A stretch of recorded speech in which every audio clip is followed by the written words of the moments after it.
Assalamualaikum warahmatullahi wabarakatuh. Jumpa lagi dengan saya Dr. Gigi Aznar di channel yang paling hits membahas akreditasi. Hari ini saya akan membuat vlog tentang mutu pelaksanaan kegiatan di puskesmas. Kalau kemarin kita sudah bicara tentang mutu perencanaan, hari ini kita akan membahas tentang mutu pelaksanaan. Bagaimana kawan-kawan dalam menjalankan semua kegiatan di puskesmas itu bermutu atau setidaknya ada nilai mutu di setiap pelaksanaan kegiatannya.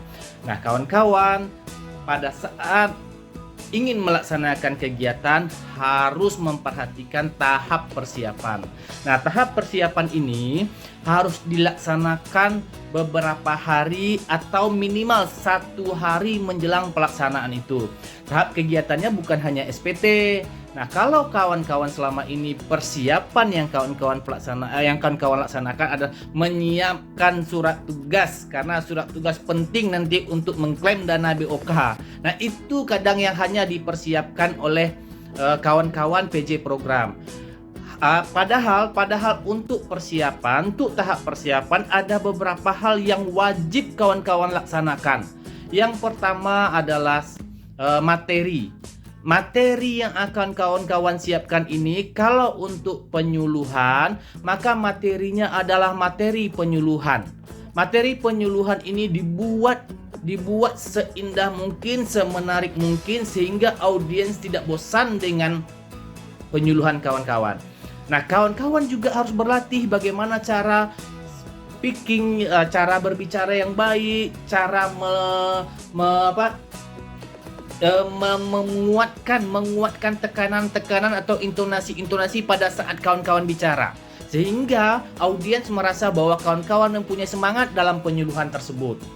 Nah, yang kedua, SDM-nya juga harus kawan-kawan persiapkan. Jangan sampai kawan-kawan yang tidak tersentuh dengan materi tersebut, yang tidak mempunyai pendidikan di materi tersebut, dia pula yang akan memberikan materi, sehingga begitu ada kebingungan pada saat materi tersebut ditayangkan dalam bentuk PowerPoint, kawan tersebut tidak bisa mengimprove atau memberikan penjelasan yang akurat terhadap materinya. Jangan sampai hal tersebut terjadi.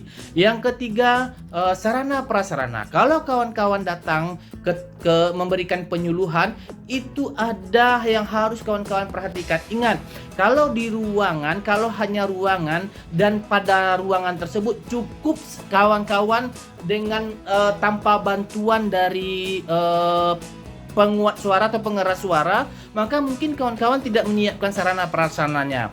Tapi kalau kawan-kawan berada pada ruangan yang besar dan kawan-kawan tidak bisa dengan suara tanpa alat menjangkau pada bagian tengah sampai ke belakang, maka percuma kawan-kawan melakukan penyuluhan.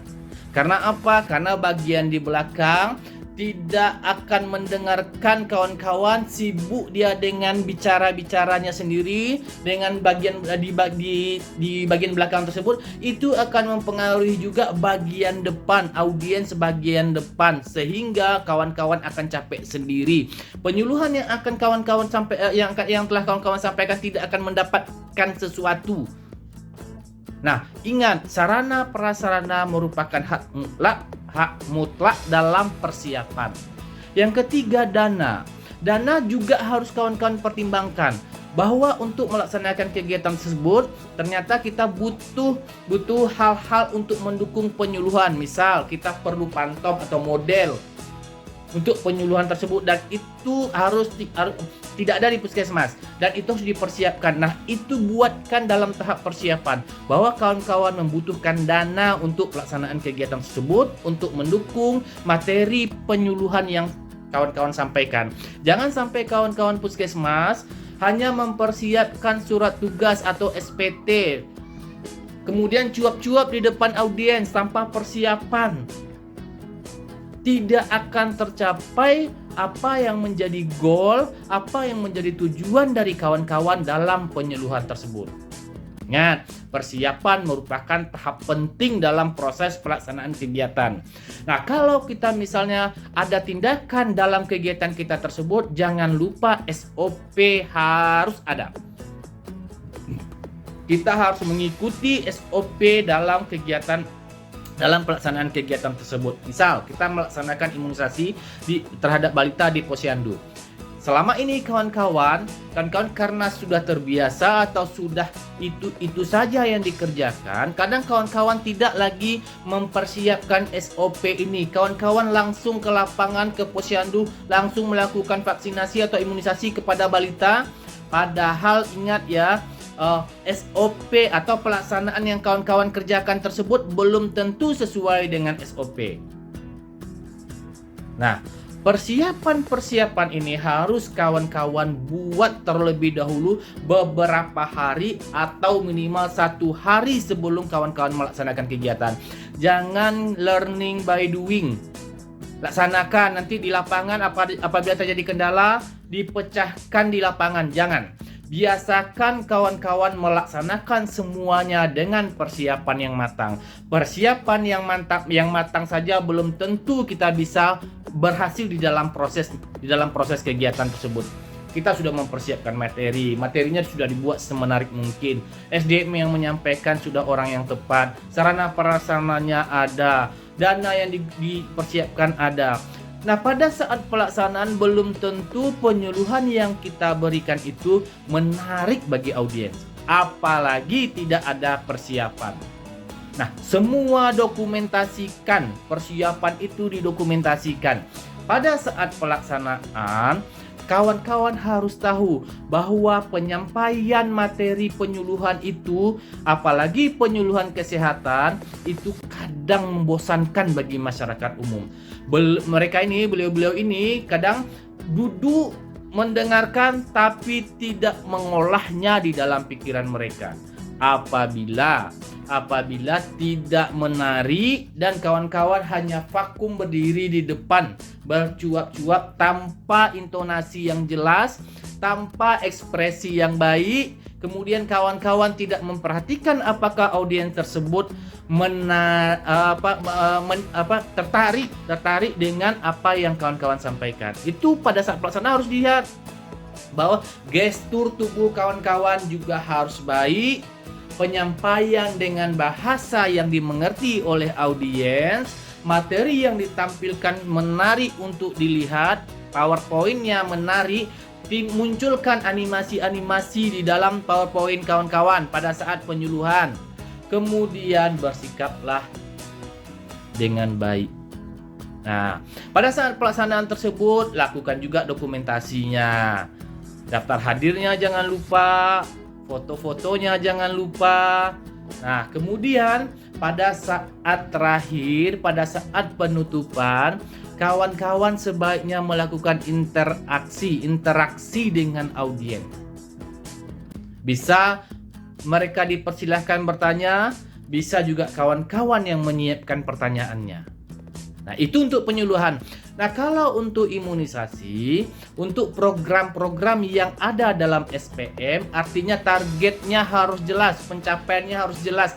Kawan-kawan persiapkanlah, buatkan misal target 100% dalam akhir tahun, maka kawan-kawan buatkan target per bulannya. Misalnya kalau untuk IDL, imunisasi dasar lengkap, itu kan jelas. Misalnya campak harus mempunyai target ini misalnya 100%. Maka kawan-kawan membagi 12 100% tersebut. Dibagi 12 artinya setiap bulan kawan-kawan harus mendapatkan sekitar 8%-an setiap bulan. Nah, usahakan untuk tercapai 8% tersebut. Nah, kalau tidak tercapai, lakukan evaluasi kenapa tidak tercapai. Kalau ternyata ada balita yang tidak datang atau banyak balita sakit pada saat itu, lakukan home visit, kunjungan rumah. Tidak saja pada hari itu apabila balita tersebut sakit, maka laksanakan home visit di hari berikutnya atau beberapa hari berikutnya sehingga target tetap tercapai. Nah, semua dokumentasikan itu semua. Pada saat surveyor datang, sampaikan bahwa SOP sudah dipersiapkan. Target program sudah dibuatkan bulan per bulannya. Ada panggil. Nah, untuk kawan-kawan sudah membuatkan target bulanannya, maka kawan-kawan mengusahakan untuk tetap tercapai. Konsentrasi saya hilang karena ada telepon. Oke. Nah, setelah target bulan atau triwulan kawan-kawan buatkan, minimal target triwulan kawan-kawan buatkan, maka usahakan hal tersebut tercapai. Kalau tidak tercapai, tugas dari tim audit untuk mengaudit kenapa tidak tercapai. Nah, tugas dari tim mutu untuk mengevaluasinya. Tugas kepala puskesmas untuk membuat rencana tindak lanjut penyebab dari permasalahannya. Nah, proses-proses tersebut didokumentasikan. Semua kegiatan-kegiatan kawan-kawan dokumentasikan dengan baik. Kalau sudah betul-betul melaksanakan step by step dari kegiatan atau pelaksanaan program tersebut, maka kawan-kawan pasti siap untuk disurvei. Surveyor itu sebetulnya memang mereka meminta dokumen yang sudah tersandar dari akreditasi. Nah, kalau dokumen tersebut saudara munculkan sambil menceritakan prosesnya, surveyor pasti akan memberikan nilai plus untuk kawan-kawan, bahwa kawan-kawan telah berjuang melaksanakan ini semua dengan step by step yang jelas, direncanakan dengan baik, dipersiapkan dengan baik, dilaksanakan prosesnya dengan baik, dokumennya pun lengkap. Kalau ada target-target itu diusahakan supaya tercapai. Kalau tidak tercapai, ada pembahasan permasalahan terhadap kasus tersebut yang tidak tercapai tersebut. Nah, puskesmas mana yang sudah mengerjakan seperti ini? Tentu puskesmas yang akreditasinya paripurna. Nah, kawan-kawan yang ingin puskesmasnya paripurna, semuanya termanage dengan baik. Jangan sampai learning by doing katanya. Ya, kita kerjakan aja dulu, nanti dapat kendalanya kita selesaikan, itu jadi pembelajaran bagi kita. Jangan. Sekarang sistemnya tidak seperti itu lagi. Semua harus dipersiapkan dengan baik. Akhirnya nanti bagaimana hasil terakhir dari pelaksanaan kegiatan kita tersebut, akan ada penilaian kinerja puskesmasnya. Nanti kita akan bicara lagi tentang penilaian kinerja puskesmas. Bagaimana kawan-kawan pada tahun ini berada pada posisi ini, tahun depan berada pada posisi ini, tahun sebelumnya berada pada posisi ini. Jadi penilaian kinerja puskesmas wajib kawan-kawan kerjakan untuk mengetahui di mana posisi puskesmas kawan-kawan berada. Kalau tidak, kawan-kawan tidak tahu apakah kawan-kawan sudah bergerak maju ataukah tetap atau malah mundur. Kalau penilaian kinerja puskesmas tidak kawan-kawan kerjakan. Nah, beberapa puskesmas menganggap bahwa penilaian kinerja puskesmas ini merupakan dokumen yang hanya menjadi pelengkap.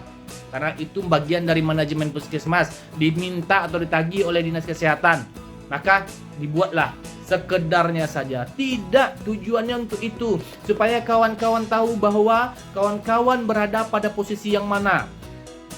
Nah, kita nanti bicara ke arah sana.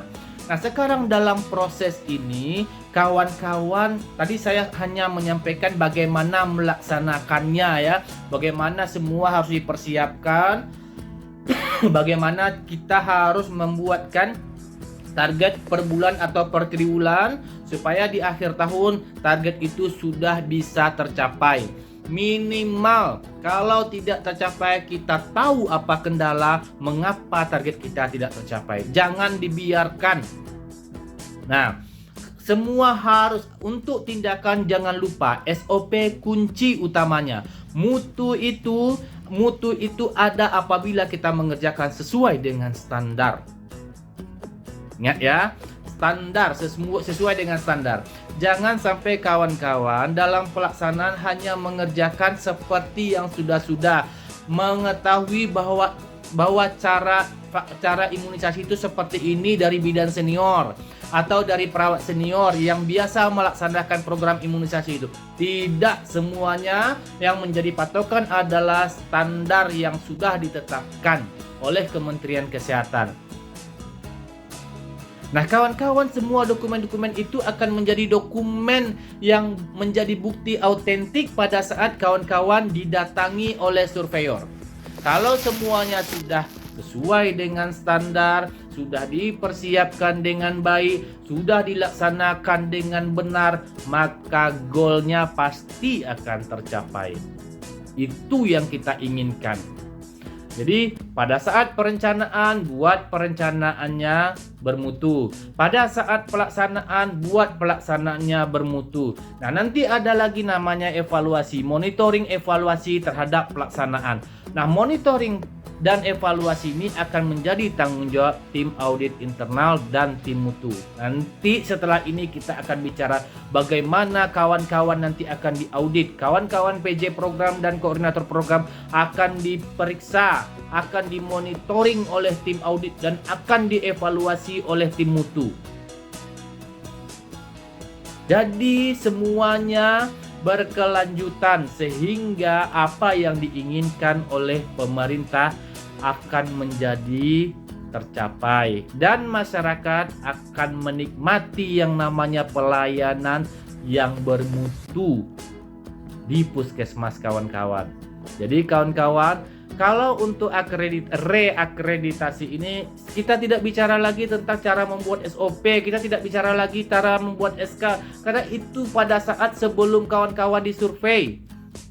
Kalau sudah disurvei, kawan-kawan harusnya sudah tahu. Nah, sekarang bagaimana keadaannya sesungguhnya di lapangan? Sekarang kawan-kawan bahkan sudah lupa dengan ilmu-ilmu yang lalu. Karena apa? Karena akreditasi ternyata hanya dilaksanakan pada saat mensurvei, pada saat surveyor datang.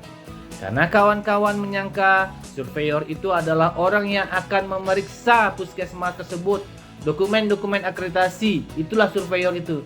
Salah, surveyor yang sesungguhnya adalah masyarakat yang datang berobat ke puskesmas kawan-kawan. Itu saja dulu. Mohon maaf kalau saya ada salah. Saya hanya mencoba berbagi ilmu. Apa yang saya punya, saya sampaikan, semoga bermanfaat. Kalau saya ada salah, saya minta dimaafkan yang sebesar-besarnya. Assalamualaikum warahmatullahi wabarakatuh.